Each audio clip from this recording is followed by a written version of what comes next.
बिस्मिल्लाहिर्रहमानिर्रहीम अस्सलाम वालेकुम वरहमतुल्लाह। फेसबुक और यूट्यूब चैनल देख रहा हूँ। मेरा नाम है अब्दुर्रहमान नाज़िर। आज 12 नवंबर है।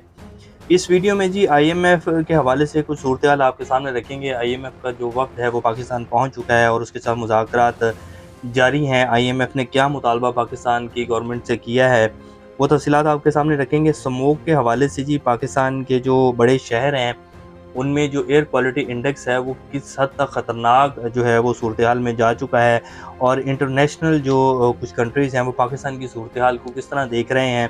और हमारी जो वज़ीर आला हैं पंजाब की मरीम नवाज़ शरीफ साहिबा, वो जनीवा और स्विट्ज़रलैंड के दौरे के ऊपर हैं और उनकी तबीयत के हवाले से जो है तस्दीक हो चुकी है तकरीबन कि जो उनको गले का और थायराइड का कैंसर है। तो उस हवाले से जो है कुछ तफसीलात हैं। और फिर लास्ट में जी इमरान खान और ट्रंप के इलेक्शन जीतने के बाद पाकिस्तान की सियासी सूरत-ए-हाल में आने वाले 2 से 3 महीनों में कितनी बड़ी तब्दीली आ सकती है। इमरान खान साहब ने जो मार्च में जो है वो आखिरी कॉल का जो है वो अंदिया दिया है और वो कह रहे हैं कि जी तैयारी करें, मैं आखिरी कॉल जो है मार्च में देने जा रहा हूँ और उसके बाद वापसी नहीं होगी। तो इमरान खान साहब ने क्या इस सारी सूरत-ए-हाल को देखते हुए इस कॉल को जो है मार्च तक लेकर गए हैं? तो इसके ऊपर भी कुछ डिटेल्स हैं। और फिर इमरान खान और ट्रंप का एक जो जब इमरान खान साहब अमेरिका गए थे तो वहाँ एक क्लिप था इमरान खान साहब का जब वो मीडिया में बैठे हुए थे और ट्रंप के साथ बातचीत कर रहे थे। वो बड़ा अहम क्लिप है जी, वो आपके सामने चलाएँगे और उसके बाद कुछ डिटेल्स हैं। इससे पहले अगर आप लोगों ने चैनल को सब्सक्राइब नहीं किया तो रेड बटन को प्रेस कर लें और बेल आइकॉन को भी प्रेस कर लें ताकि लेटेस्ट अपडेट्स आप लोगों को मिलती रहें। ये जो हमारा ताल्लुक है ऐसे ही जुड़ा रहे। सबसे पहले जी आ जाते हैं कि आईएमएफ का वफ़द जो है वो पाकिस्तान पहुँच चुका है। वज़ीर ख़ज़ाना की सरबराही में आला सतह पर मुज़ाकरात के आगाज़ के साथ ही पाकिस्तान ने पीर के रोज़ आईएमएफ को बताया कि रवां माली साल की पहली छमाही के दौरान टैक्स मशीनरी ने रिटेलर्स, थोक फरोश और डिस्ट्रीब्यूटर से 11 अरब रुपए जमा किए हैं। आईएमएफ ने अखराजात कम करने या 199 अरब रुपए के मज़ीद टैक्स लगाने का मुतालबा जो है वो कर दिया है। उन्होंने कहा है कि अखराजात कम कर लें या आप 199 अरब रुपए के मज़ीद टैक्स लगा दें, हमें अपना पैसा जो है वो चाहिए। और आईएमएफ को ये बात बड़े अच्छे से पता है कि उन्होंने अपने अखराजात तो कम करने नहीं हैं, तो मज़ीद टैक्स लगाने के ऊपर जो है वो बातचीत चल रही है। क्योंकि पंजाब की जो वज़ीर आला हैं जी मरीम नवाज़ शरीफ साहब, उन्होंने दावा किया था कि जी पंजाब अपने पहले क्वार्टर में 150 अरब रुपए का जो है प्रॉफिट कमाएगा, लेकिन पंजाब ने पहले क्वार्टर में 160 अरब रुपए का जो है वो लॉस किया है। और आईएमएफ का जो वफ़द है वो पेशावर भी जाएगा और अली अमीन गन्नापुर साहब से भी मिलेगा, क्योंकि केपीके वाहिद सूबा है जिसने 100 अरब रुपए से ऊपर जो है पहले क्वार्टर में प्रॉफिट कमाया है। तो ये जी आईएमएफ के हवाले से अपडेट्स हैं। और पाकिस्तान ने आईएमएफ के अब तक जो है वो कितने प्रोग्राम दिए हैं ये भी डिटेल्स में थोड़ी सी आपके सामने रख दूँ। अभी तक जी 24 आईएमएफ के प्रोग्राम जो है पाकिस्तान ले चुका है। इनमें से 16 प्रोग्राम जो है वो नून लीग ने और पीपल्स पार्टी ने लिए हैं। 7 प्रोग्राम जी फौजी डिक्टेटर्स ने लिए हैं और सिर्फ एक आईएमएफ का प्रोग्राम जो है वो पीटीआई ने लिया है। लेकिन ये इन 24 प्रोग्रामों का जो सारा किया कराया है वो इमरान खान के ऊपर डाल रहे हैं। और ये आप सब लोग देख रहे हैं कि किस तरह जो है मीडिया के ऊपर और जिस तरह कैंपेन इमरान खान के खिलाफ पिछले 2 से ढाई साल में चलाई गई है कि 77 साल का सारा मलबा जो है वो इमरान खान के ऊपर डाल दिया गया। हालाँकि उसके 3 साल की कारकर्दगी की जो इक़्तिसादी सर्वे की रिपोर्ट शहबाज शरीफ साहब ने आते हुए जब इन्होंने पीडीएम की हुकूमत बनी थी और आते ही इन्होंने जारी की थी, तो उसमें 6% से ऊपर जो है वो ग्रोथ रेट जा रहा था। और ये पाकिस्तान नहीं, इंटरनेशनल अदारे, मूडीज़ जैसे इंटरनेशनल अदारे ये कह रहे थे कि जी इमरान खान ने कोविड होते हुए भी जो है पाकिस्तान को बहुत अच्छे से आगे लेकर चला है और पाकिस्तान की जो पॉलिसीज़ थी अपनी मईशत को लेकर वो बड़ी दुरुस्त सिमत की तरफ जा रही थी। और फिर इन्होंने हुकूमत गिराई, जनरल बाजवा साहब एक्सटेंशन लेना चाहते थे और आज पाकिस्तान का इस टाइम जो ग्रोथ रेट है वो अभी भी 2 से 2.5% के ऊपर है। और ये कहा जा रहा है कि जी इस साल भी ये इसी तरह चलेगा। तो ये मेहरबानियाँ जी पीडीएम की हुकूमत ने की हैं और 23 प्रोग्राम जिन्होंने आईएमएफ के लिए हैं, ये मेहरबानियाँ जो हैं वो पाकिस्तान के ऊपर इन लोगों ने की हैं। अब आ जाते हैं जी स्मोक के हवाले से कि जो रिपोर्ट है तफसीलात के मुताबिक जी दुनिया के आलूदा तरीन शहर में आज भी लाहौर पहले नंबर पर है। शहर में स्मोक की मजमूई जो शरह है वो तकरीबन 910 से लेकर 1000 तक जो है जा पहुंची है। लाहौर डीएचए का एयर क्वालिटी इंडेक्स जी 1236 है। जोहर टाउन का जो एयर क्वालिटी इंडेक्स है वो 991 है। इसके अलावा मुल्तान का जो एयर क्वालिटी इंडेक्स है वो 800 से लेकर 1000 तक जो है वो जा पहुंचा है। पेशावर 250 है, फैसलाबाद 252 है और इस्लामाबाद का जो एयर क्वालिटी इंडेक्स है वो 253 रिकॉर्ड किया गया है। अच्छा, ये जो एयर क्वालिटी इंडेक्स होता है ना, ये कहा जाता है कि जी ये 100 120-30 के ऊपर रहे तो ये इसको कहा जाता है कि जी अब नॉर्मल है। और अगर ये 200 से 250 में जाए तो इसको ख़तरनाक कहा जाता है और 250 से अगर 300 ये क्रॉस कर जाए तो इसको कहा जाता है कि जी बहुत तबाही की सूरत हाल है, अब इसमें बिल्कुल भी बाहर नहीं निकलना चाहिए, किसी को लॉकडाउन कर दिया जाता है पूरे के पूरे शहर को। तो इस टाइम पाकिस्तान में जो शहरों की सूरत हाल है वो एयर क्वालिटी इंडेक्स जो है वो 1000 से ऊपर भी क्रॉस कर चुका है। तो हमारी जो वज़ीर आला साहब हैं वो पहुंची हुई हैं जी जिनीवा, और स्विट्ज़रलैंड के दौरे के ऊपर वज़ीर माहौलियात जो है वो उनके बैग उठाती फिर रही हैं, साथ उनको शॉपिंग करवाती फिर रही हैं, और साथ जो है उनके चीफ सेक्रेटरी साहब जो हैं वो कभी पैंट में हाथ डाल के इधर घूमते हैं, कभी इधर घूमते हैं। और वो जो वीडियो एक वायरल हुई थी जिसमें वो खातून जो थी वो इनको जो है शरीफ फैमिली को और नवाज शरीफ और मरीम नवाज को बुरा भला कह रही थी, तो वो उसके कैमरे के सामने आने की कोशिश कर रहे थे कि मरीम नवाज और नवाज शरीफ साहब जो हैं वो कहीं इस वीडियो में ना आ जाएं। और दूसरी जानिब अमरीकी मीडिया का कहना है कि जी पाकिस्तान में स्मोक की शिद्दत इतनी ज़्यादा हो गई है कि खला से भी नज़र आने लगी है। और अमरीकी खलाई जो एजेंसी नासा है उन्होंने एक तस्वीर जारी की है जिसमें लाहौर और मुल्तान में इतनी स्मोक है, इतनी गहरी स्मोक है कि सिर्फ इस एरिए में स्मोक ही नज़र आ रही है, और तमाम तर जो सड़कें और इमारतें हैं वो इसकी लपेट में आ गई हुई हैं। और हमारी जो वज़ीर आला साहब हैं उनके हवाले से अब ये कुछ जो उनके तर्जुमान सहाफ़ी हैं वो ये ख़बरें दे रहे हैं कि जी उनको गले का कैंसर हो गया है, उनको थायराइड कैंसर हो गया है, और अल्लाह जो है उनको सेहत अता करे। बेशक अल्लाह उनको सेहत अता करे, लेकिन इन्हीं के दौर में ये पिछले 2 ढाई साल के अंदर जी डॉक्टर यास्मीन राशिद जो हैं वो 80 साला खातून हैं, इतनी एजिड खातून है, वो भी कैंसर में मुब्तला हैं, और वो अब से नहीं बहुत देर पहले से कैंसर में मुब्तला हैं। और जो सलूक उनसे जेल में रवा रखा गया है, जिस तरह उनको जो है वो जेल में रखा गया, आप सब लोगों के सामने है।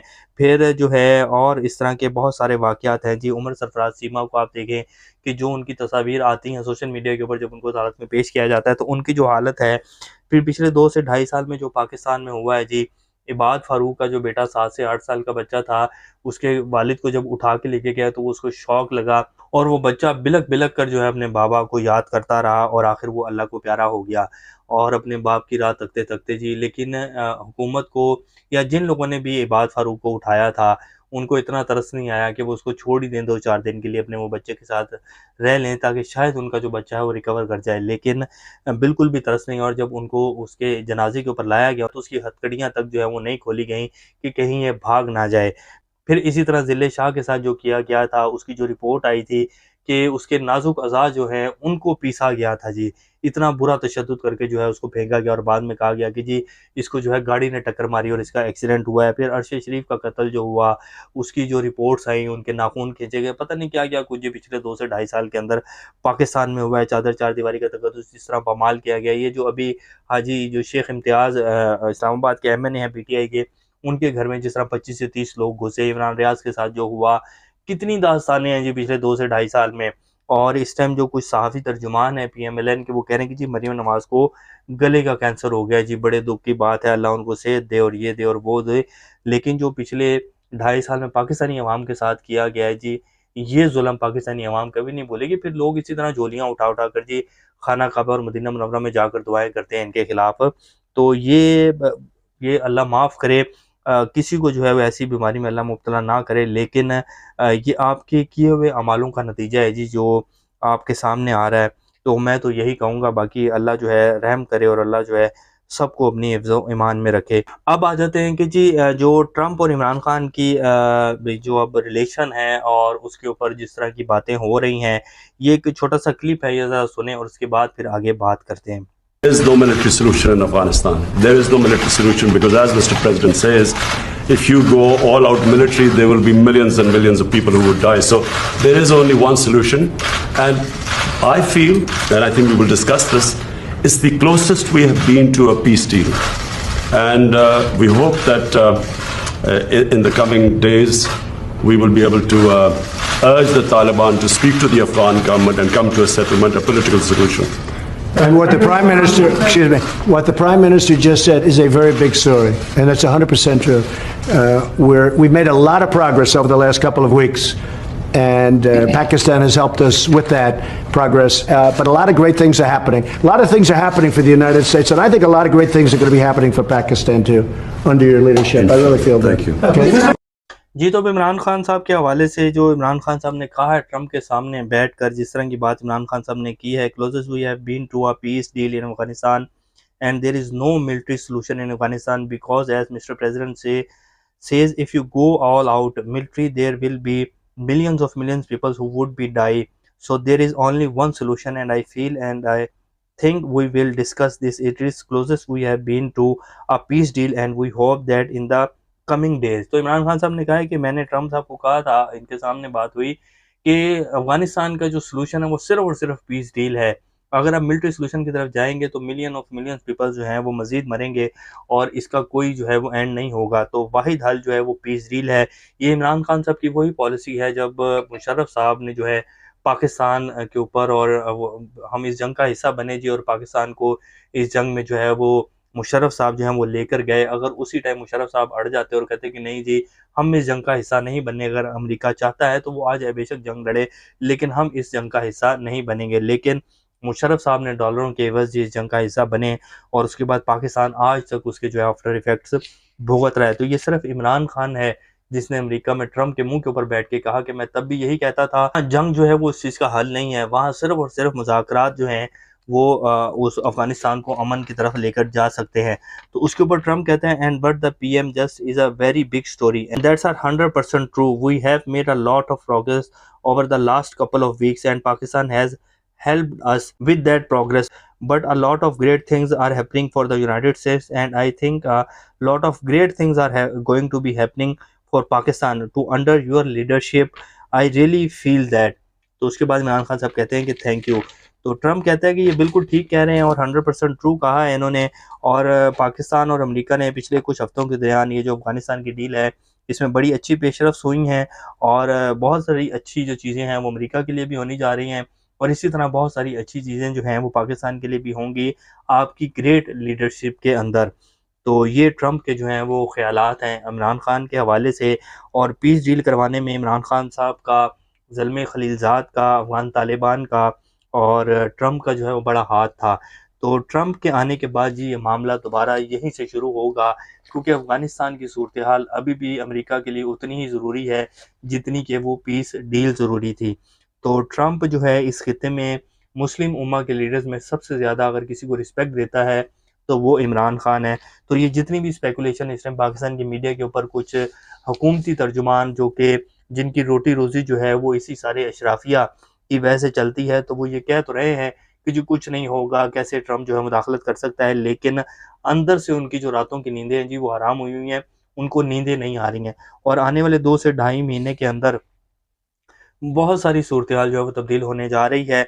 और फ़र्ज़ कर लें जो है अगर ट्रम्प आकर ये कह देता है, ये बयान दे देता है कि जी बाइडेन एडमिनिस्ट्रेशन जो है वो जब इमरान खान की हुकूमत गिराई गई तो वो जो है पाकिस्तान के साथ राब्ते में थी, तो फिर यहाँ कितना बड़ा भौचाल आएगा जी और क्या होगा पाकिस्तान में।